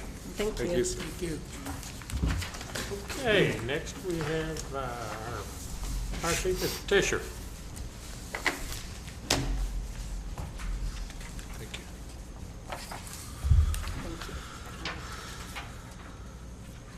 Thank you, sir.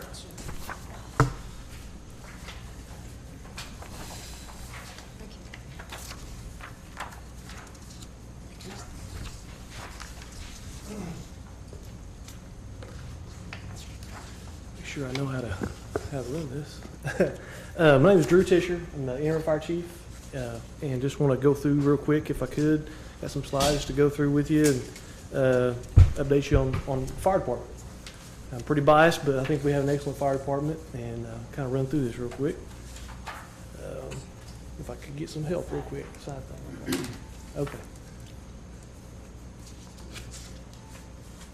There we go. Okay. All right. Thank you. Just a quick overview of our department. We have 53 uniformed personnel plus fire department secretary. The way most of our people are assigned to shifts. We have 3 suppression shifts. 48 of our 53 are assigned to suppression shifts. We do have right now 6 of those personnel are grant funded through a grant that I'll talk about here in just a few minutes. We have 3 fire stations. I've got some pictures of those I'll show you here in a minute. 8 frontline apparatus, which are basically, when I say frontline, those are the trucks that we staff every day. We have other trucks that we don't, or kind of specialty, but that's the main ones that we staff every day. 145 square mile response area, so we go out about 100 square miles outside the city limits. We are in charge with our first due response area for that area. We've responded on 4,637 calls or emergency incidents last year, and as you can see, that's about a 36% increase from 2003, 10 years ago, and 13% from about 5 years ago. Just a few examples of some of our trucks, our apparatus. Like I said, we run 8 frontline apparatus, which includes 1 command vehicle. We the shift commander drives that vehicle. 1 rescue squad, which is our busiest truck down in the bottom right corner. 3 pumpers, which are the big trucks. Those are the ones that pump water. You see the house fire, those are the ones that are going to, and the 3 brush pumpers, those are the ones for, grass fires, smaller fires, stuff like that. Just an example of kind of our truck replacement, where we are with that. The bottom right corner truck, squad 1, I mentioned earlier, it's our busiest truck. It runs on about 40% of our calls, so it's a busy truck. Runs over 2,500 calls a year usually. It's due to be replaced. We've actually got the replacement coming to be here in November. And that truck is 15 years old. It's 15 hard years. It's got about a little over 150,000 miles on it. So we've got a good use out of it. Is that the one we're supposed to replace? Yes, sir. It's due to be here. It'll be here in November. That truck will. New one. These are stations. As you can see, we're on the west end of City Hall is Station 1. And the Station 2 on the right is at 1401 North Bryan Street. Station 3 on the bottom at 306 East MacArthur. The two on the right are, Station 1 and Station 3 are our oldest stations. They're about 40 years old, a little plus to each one. They're good stations. They've been 40-year buildings for us. They need renovation. They need expansion. We've kind of outgrown them. Biggest, probably our most pressing need in that area is Station 3. The restroom facilities out there are just totally inadequate. It has one restroom facility. We try to house that station with at least 4 guys. We could someday love to go to 6 guys out there if we got the ability to increase our staffing. Could you tell me again how old those facilities are? Station 1 was built. I believe opened in 1970, so it's going to be 44 roughly. And Station 3 was opened, I believe, in 1974, so it's going to be right at 4 years old. Now, Station 2 has issues. Station 2 was built in 1999. I'm not a structural expert, but it was built, from what I understand, it was built too low. It was built in a hole. It's got water intrusion problems. If you you can't really see, but on the back side, there's the grading problem over there. It's a big problem. That building was built, we've tried to patch the roof. The roof is going to need to be replaced. The roof wasn't done right. The exterior of that building is basically styrofoam. It's got styrofoam with a little skim coat over it. Not good for this environment, and definitely not good for being built so low. It was built where it's basically wicks moisture up in the air, up in the walls. That station, unfortunately, has already had, it's only built in 1999. It's the only station that's had a renovation. We had mold in it several years ago. We had to take out all the flooring, all the sheetrock 2 feet down throughout this entire station. We had to empty it for a few weeks while we got it fixed. It's basically patched together, but I just want to let you know kind of where we are with it. It's not, we still got problems with it. We still got issues. So I just wanted to kind of. So can you educate me what your long-term plan is? Do you work with Justin? Well, right now, we really don't have a long-term plan for it. We've brought in a consultant to look at our stations, and he's about to wrap up.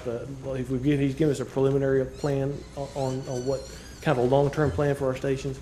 When he came and looked at that station, kind of an expert on fire stations. We had him come in because of that issue, and help us develop a long-term plan. He said, you know, his recommendation may range up to just replacement. He said it's just not, to fix it is going to be a lot, because if you see the east side of that building, the grade is just incredibly sloped toward that building. I was at that station. I was stationed at that station riding a truck when it opened, and we had water coming through the bay doors. There's bay doors on the back side too, the big open overhead water flowing through the station. At that time, they had to cut a little ditch in the concrete. The concrete on the east side is poured at an angle, so everything just kind of falls right toward the station, and water just sits there. And we haven't been able to develop a plan to fix that station at this point. I was involved in the building of that station, and we tried to get the city manager to raise the elevation a foot, and I think it was about $80,000, and he wouldn't approve a change order for that amount. So, I mean, it's built like it is because he set up a certain amount to build a station and refused to. That's not this center. Yeah. Sure. Gotcha. Several years ago, 1990, 15 late years ago, 90s. right? So- Commissioner, correct me if I'm wrong, I think the building was designed to sit on Center Street where the new REACT station is being built. It was designed to sit right there. Right. And the last minute, they had some property Moved it over donated, there. and they just kind of turned it around and faced it the other direction and That's built exactly it there. right. And so we've had lots of problems with it. Our fire marshal's office is stationed out there. That's where they're at 8 to 5. So they're housed in the front of that building. We've tried to, we're making do with it, do the best we can with it, trying to keep it patched up. But a long-term plan is something that's probably going to. Drew, I think that the budget for that station was $500,000. Yes. And the city manager would not, that was the budget, and that was it. That's it. Well, my concern is you have two facilities over 40 years old. Mm-hmm. One that's 15 years old and is a problem, and we don't have a plan of action. Yes, ma'am. Well, the problem is the ones that are built 40 years ago are better than the ones that are built course. today. It's not a problem. So, I mean, And again, it's in our capital improvement plan, but no funding's been identified Right, to right. address it. I mean, the I one should've that's said built that. in '99 is the one that's in worse shape. Right. I'll move on here. Just a quick summary of services. These are our operational services that we provide. Fire suppression, of course, fire prevention. A lot of that's done through the fire marshal's office and also through our shift on duty. They do a lot of that. Emergency medical first response. We are a licensed first responder agency, so we respond on all medical calls in our jurisdiction. Rescue operations, of course, we do from vehicle extrication to water rescue to high angle rescue, rope rescue, that type of thing. And then hazardous materials mitigation. We have a trailer that's provided by the state. It's an intermediate hazmat trailer. They help us. They help with a lot of equipment that we need for that type of thing. It's not something that happens all the time, but they help us with training and stuff. Something we have to stay up on, and we provide mitigation, which is to say that if you have a hazardous materials leak, we're going to go out and stop it and contain it, and then call in another company to come in and clean it up, basically. How many individuals do you have trained in hazmat? We have, I'm glad you asked. I just looked that up today. I was kind of refreshing my memory. We have, I want to say it's right at, all of our members are trained to the awareness level, which is the minimum level, and we have 20 that are trained to the tech level, which is the highest level, and some in between there at the intermediate level, operations level. Do you have any cross-trained with Chief Francis? with the police department at all? Do those cross at all? Not a lot. I mean, we work together a lot, but as far as these disciplines are such that you kind of have to stay up on, and the equipment, the training is kind of a constant thing. So we would work together with them, like on the hazardous material scene. They would take care of more like traffic control, that kind of thing, kind of a unified command we would have on that. But our guys would be the ones actually doing the operations typically on So when something an like that. incident command center is set up, who's in charge of that? Is that? It'd be a unified command system. So typically, all agencies involved, the best way to do it is all agencies involved have a representative there, a unified command. So if REACT were there, police department, us, emergency management, everybody would have a representative there. And it depends on what discipline it falls under. If it's a fire, we're probably going to be the ones in charge. If it's a medical scene, and then it comes down to individual decisions, individual things that are going on within that incident. Oh, I guess my concern is like last year's May event, that was all of them. I mean, that was all your disciplines together. So I was wondering if there was one that would take charge of that, if that would be emergency management or if it would be. Initially, that's probably going to be us. Okay. We're going to be the first ones that are called to go out and start looking for people. And then we would bring police into that. They were there for emergency management. Dawn came in. We set up the initial.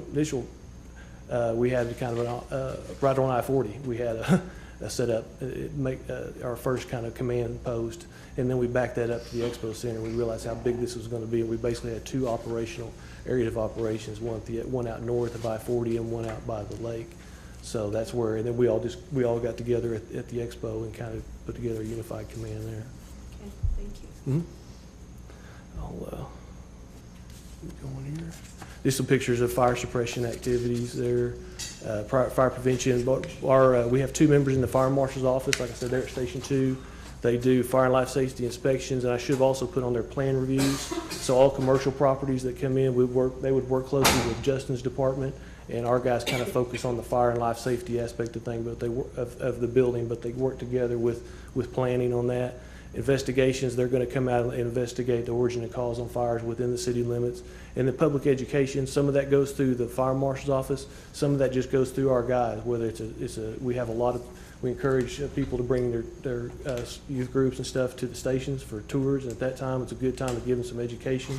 Of course, one of our big things that we're really proud of is our clown program. That's been going on, we've been doing that for over 20 years now. And it's the best clown program, but hands down in the state. It is. And probably in the region, it doesn't take a backseat to any of them. The guys do a great job. I want to be sure to mention that because Fire Prevention Week is coming up. That's a big week, and they'll do in 5 days they'll do 15 shows, which doesn't sound like a lot till you realize that they're moving from school to school between each show. They break down, set up, and set up. And they do 3 shows a day at 3 different schools. So and they do that. Got to go see If you have a chance, if you'll get the email, so Thursday night we have one that's open to the public. So it's a great program. If you haven't seen it, I'd encourage you to. Love nice. Really proud of that. Just some pictures of emergency medical first response there. Rescue operations, like I said earlier, anything from vehicle extrication, high and low angle rescue, which is above and below grade, rope rescue, that type of thing. Confined space, water rescue. A couple things I want to mention. One goal that we set a few years ago that we reached recently was getting vehicle extrication equipment at each station. Used to we just had it housed at Station 1. We had it on one truck, and that kind of slowed things down. Now we've been lucky enough over the years to budget for it, and we've got some vehicle extrication equipment at each station. So that there's with the REC that gets you that much closer to getting people out when you need to pull people out of a car. Kind of go through here. Is that like quickie saws and stuff, or Jaws of Life? Yes, exactly. Jaws of Life is a term for that. But yeah, it's a hydraulic extrication equipment, and we have a set at each station. So, and there's just some pictures of hazardous materials mitigation, some of the suits and equipment that our guys would use. One thing we're really proud of is and I mentioned earlier, is our Safer Grant Award. That we chased this for several years and got an award for 6 personnel. And what it is, it's a FEMA grant that is full reimbursement. They reimburse us on a quarterly basis. We work closely with Cindy and finance on that. And we recently received, it's for 2 years, full cost. And then we received a third-year extension recently for the veterans. We hired 3 veterans as part of this, part of our 6. So we received an extension for that. So the total amount is roughly $835,000. What this has allowed us to do, you can see a 15% increase in manpower for our department. It's the first time we've grown since 1970, our department. We actually lost some personnel in 1998, so we were able to kind of to kind of get back to where we were and then add a person per shift. So we went from 14 to 16 per shift, and our hope is that we're going to see a large overtime savings that's going to offset. We were thinking maybe 2/3 of the cost of that, so hopefully we'll be able to keep those personnel. Almost pay for itself is what we're hoping to do with that, and be able to keep those personnel beyond that, because we really do need them. Just to give you an idea of what that's done for us, it hasn't solved our staffing problems by any stretch, but what's allowed us to do is keep at least 2 guys on the truck, where we at times we're having one of the big trucks going down the road with 1 guy in it. That's how thin we were stretched. So now we've at least got 2 guys in the truck daily, in a pumper and a grass rig. You're going to have 2 guys in there. We feel like that's a safety minimum that we need to maintain just for driving these big trucks up and down the road. And then also, it gives kind of a false sense of security to the community when they see a lot of trucks show up at a scene, but there's 1 guy in it. We can't really operate on the scene without, we need the personnel. So this has really kind of helped kind of stabilize us a little bit, give us more boots on the ground. Is there some sort of guidelines or regulations that make, I mean, there are a big old truck and 1 person. I know Yeah. in the military we have to have a driver and an A driver. You have to have an assistant driver with every driver. Unfortunately, for every there's military not, vehicle. I'm sorry to interrupt you, but unfortunately, there's not a guideline on that. We've kind of made now an internal guideline for our department, SOG on that, that kind of covers that. The National Fire Protection Association has regulations on the minimum personnel that they feel like you need to have on the scene of a residential structure fire. Just a normal, what they consider 2,000 square foot normal structure fire, and they say 14 is the minimum of that. So this gets us to, that's how we were able to qualify for this grant. That's why we needed to ask for 6, to get us to that point where we can say this is going to help us meet that standard 90% of the time. Now that's a minimum that they say you should need. Now we can't provide that in all of our jurisdiction. We have city limit property at the lake.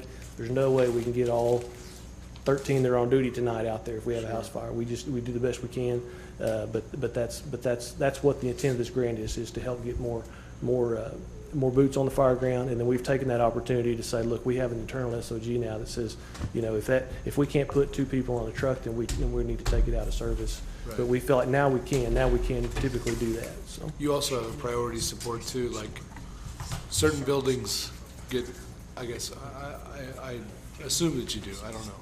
Do you have is there like a priority of, like if fires were all over town and? Well, fortunately, that doesn't happen a lot, but we try to, it puts a lot of pressure on that shift commander, that guy that I was talking about earlier. He has to make those calls on the fly. But yes, he would, if say, if Eaton, or, is an example, but he has to kind of take where we are. We're always kind of balancing that out. We're with our priorities of life and property safety, so. Okay. I know I'm taking up a lot of time probably here, but ISO rating, another thing that we're really proud of is our public protection classification rating went down, which is a good thing. The lower the rating, the better. Went from 4.9 to a 3.9 in 2012. And so what that rating means is the 3, which is the better rating, is for properties within 5 road miles of a station and 1,000 feet of a hydrant is where that rating. And what ISO is, I'm sorry, I should explain what ISO is. It's Insurance Services Office, and it's a private organization that provides information to to insurance agencies, and they can use that to determine insurance rates. So we save money. Yes, sir. Save and hopefully at least keep them going up, and hopefully save some money. Just a quick reference on that is we went, like I said, we went from a 4.9 to a 3.9, and there's only 6 communities in Oklahoma that have better ratings than that. You can go 2 and 1. There's only 1 in Oklahoma. That's Midwest City, and there's only 5 2s. So we'd love to get to a 2, and that'll be our next goal. So Training, just to give you an idea of where we are with our training, our guys went to almost 11,000 hours. We've really, in the last few years, bolstered our training. Training chief does a good job with that, of setting up classes for our guys. They're constantly in school. Another thing we're really proud of is the physical fitness. Our guys, we tell them, try to do it myself as much as I can, but especially the guys on trucks, they're professional athletes. They go from 0 to 1,000. They go to 0 to 100 just like that. They may be sitting in a chair at night, and then they're going to maximum output. So we try to get them early and say, look, stay in shape. So we've got a physical fitness that's based on the Army Physical Fitness Standard. It's a 2-mile run and 2 minutes of push-ups and sit-ups. And right now, 96% of our guys are qualified for an incentive on that. A lot of them are qualified for the 100%, which is they maxed out their age group, but 96% are at the basic. How'd we come out in the fair competition? We did not win the fair. We came in close second, I believe. Asher, there's some subtleties in that. So there's some specifics in that. There's those specific events that they train for a little closely than we do. Yeah. But we're going to get them next year. Another thing I'll mention, I know I'm taking a lot of time, but training facility is something we really have identified a big need in our community. We have an excellent classroom at the basement of Station 3, but we don't have a hands-on facility. And we try to take as much advantage of opportunities that are out there. Justin, we work with them a lot. If they have a dilapidated structure they're going to tear down, a lot of times we'll get in there before they tear it down. And then also we have people, luckily, in the community that have been willing to let us use their facilities. A good example right now is Federal National Bank, owned by Warren Thomas, has allowed us to go in there right now. We're using that, the old Federal National Bank on Main Street. We're using that for some training down there. So we really appreciate that. That's not something we can do long term, but anytime we can find something, that's what we try to do. But we've identified a need there, and we have had some. We've got some property that's been donated to the city for a facility. One thing we need is for it to be in the middle of town, so we can put everybody together. If it gets too far out in the community, we can't really get our shift together there because we're spread. We're getting guys out of the response area. So this property has been donated on Tucker Street. It's in a perfect location, but understand that's something we're going to plan for. That's going to be an expensive facility, so that's something we're trying to come up with a short-term plan as well, and that involves an idea that we're going to try to maybe do something at the airport. We've been talking to Keenan, and he's open to letting us use maybe some paved property out there on a temporary basis. Maybe put some of these storage containers, these 40-foot storage containers out there, and use those as a simulated structure for now. We've got some really talented guys that can cut and weld and maybe do some stuff like that and use that as a kind of model what some other communities are doing with these storage containers as a training facility for their fire departments. Just give you an idea of where we are. We are a very young department. We've got 11 new guys since July of 2013, which for a department our size is just unheard of. A lot of that's all retirements plus the SAFER. No new positions besides the SAFER grant, but and a total of 18 personnel, which is more than one shift within the last 3 years. So we've got a lot of new people. The guys have done a great job. Our officers have done a great job of ramping up their training and make sure these guys are training and we're getting experience. They only get experience a day at a time, but we can get them trained up. Some of our goals, we got a lot of them, but these are just a few right now. We'd love to look to get on an apparatus replacement plan if possible. I know that, again, that's a budget thing, and there's only so much money to go around. But right now, we are relying on a 25-plus-year-old pumper as our frontline backup truck, and it gets used a lot. We'd like to get that to where we feel like we have a plan to get that to where our big trucks wouldn't get over 20 years old. We retire them at 20 years, and we feel like that is showing 20 years of service. That's when they need to be retired. What do those generally cost? It's a good question. They're going to be anywhere from about $500,000 to $1 million. We've got a new pumper specified right now that is due to replace this 1999 truck. We would take it out of service and move a 1997 truck to back up. And it's right at $530,000 is what we need to buy that truck, and that's totally equipped. We work with Cindy, and she's been really helpful on that. Let's buy them equipped with hose and everything. That way, you're not using. In the past there was a brand new truck bought several years ago by a former chief that they put old, trying to save money. I'm not trying to talk bad about that, but we had a brand new truck with 1989 hose on it. And so so eventually you end up having to spend that money at some time anyway. So let's do it if we can when we buy that truck. So I believe that is, oh, a couple more things just real quick. Like I said, I mentioned the training facility. We're working on a short-term plan, and we'd like to, if that works out, we're thinking that we spend that money on those storage containers, we may be able to transition that into the permanent facility. That maybe be our initial structure at the permanent facility. So that would be money well spent, we think. And then, like I mentioned earlier, the station issues, really Station 3, we really need increased restroom facilities out there, but besides that, 1 and 3 just need to be renovated basically and kind of fixed up so we can get 100 years out of those buildings. There's nothing wrong with the structure of those buildings at all. Station 2, again, like I said, it's got other issues, but we're kind of making do with that for now. What's the latrine project cost? Sorry. I'm sorry. The latrine, like renew or, I don't know, renovation at Station 3? We haven't got to a point yet where we really haven't got a good firm quote on that. The plan that we've looked at was done by our, and we just basically just have kind of a sketch drawing of what we would like to do out there, and that would basically mean bumping out and turning the current sleeping quarters into a bigger restroom, so you could have eventually have male and female restroom facilities in that building, separate ones, because right now we don't have that. And then adding a new sleeping quarters onto that building. So if you do it that way, you could probably do it. You could probably just right now the biggest issue with that station is it has one toilet.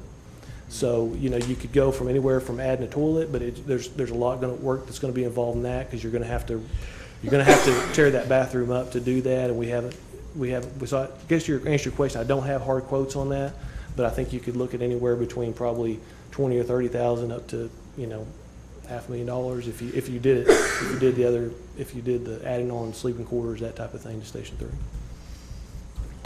Just, Everything costs. could you educate me, maybe I missed this when you were talking a while ago, it says you have a plan to transition to permanent facility on donated land? Yes, ma'am.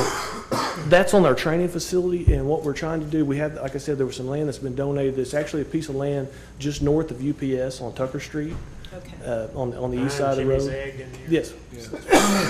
Like Kentucky Fried Chicken? Our biggest issue with that right now is we until we have some paved roadway into that building, we can't really get our trucks in there, and we can't really simulate anything until we can get our trucks in there. So what we'd like to do until we can get a plan developed and a financing plan developed is like I said, maybe look at buying some of these 40-foot Go out to the airport. shipping containers, they're used shipping containers. We're thinking maybe 3 of them, one stacked on top of the other, kind of in an L shape, and we can simulate, put stairs in them, do some different things, and simulate a structure, a non-permanent structure at the airport, at that land just south of REACT. There's a paved area there, a paved open area that we've used for training over the years, and then what we're thinking is transition that into the permanent facility at some point, once we have a plan for to have paved roadway into that area on Tucker Street. Okay, thank you. I have a quick question. Yes, sir. Our city is about 46 square miles. And you say our service area is 145 square miles. Why do we service anything outside our city limits? Well, that's a good question. And do we get paid for it if we do? Right now, we bill for, and the way it's been done over the years is we bill only for fire calls. You bill what? Only for fire type calls. So if we go on a fire, if we went on a structured fire in that unincorporated area outside our city limits, but in our response area, then we would bill for that. So Who yes, sir. assigned that response area? That's a good question. I haven't been able to get a strong answer on that. That predates me by quite a while, I think. My understanding of that was they took a county map at some point years ago when it worked with the county and the cities, and each city kind of, because there's not a county fire department, each city kind of took a certain chunk of the county and said, we'll be responsible for this area. So if you send your fire trucks out on a rescue on I-40, you don't bill that insurance company? Has to be a fire, you're saying? Yes, sir. And yes, we've never billed for any type of medical or rescue type calls. Now, hazmat call. Well, we could. We could, couldn't we? Right, you could look at doing that. How far does that actually expand out to? I mean, if it's Goes from 140? McLeod to 99, Highway 99, so whatever that is. Yes, ma'am. It's a big area. It's a big area, and it's an area that seems to be getting more and more populated. Our call volume is getting increased out there. Years ago, when they drew those boundaries, Mr. Mayor, I think it probably wasn't nearly as populated. Full-time fire department is within that area is Shawnee. The rest of them, even Seminole one time was just a voluntary fire department. And we are still the only 24-hour fire department in the county. Right, yeah, we do. Yeah. We are the only 24-hour fire department in the county, so we do, the other departments do a great job, but we do end up in their areas a lot. If they can't get hold of anybody else, they call Shawnee because they know we're here. Okay, that's Okay, great. thank you, thank you. I hope this has been informative. It's been informative to me too, but for you new people especially, I would encourage you, if you want to have questions and in detail, to call Brian and get in a meeting set up with a department head and Brian in his office and really get into detail on some of those questions that you might have in your mind after you think of them after this meeting or whatever they might be. So, This is only 5 of them. We have more to go, but again, like the mayor said, I hope you guys found that to be informative, and we'll schedule them again for another off Monday night. I thought the presentations by all of you tonight were very professional and very good. Thank you so I much. appreciate it, each of you. Thank you for your time. Planning department, at some point in time, Brian, I'd really like to meet with you two. Excellent. We'll do that. Okay, that being done, we're adjourned. All right. Sure.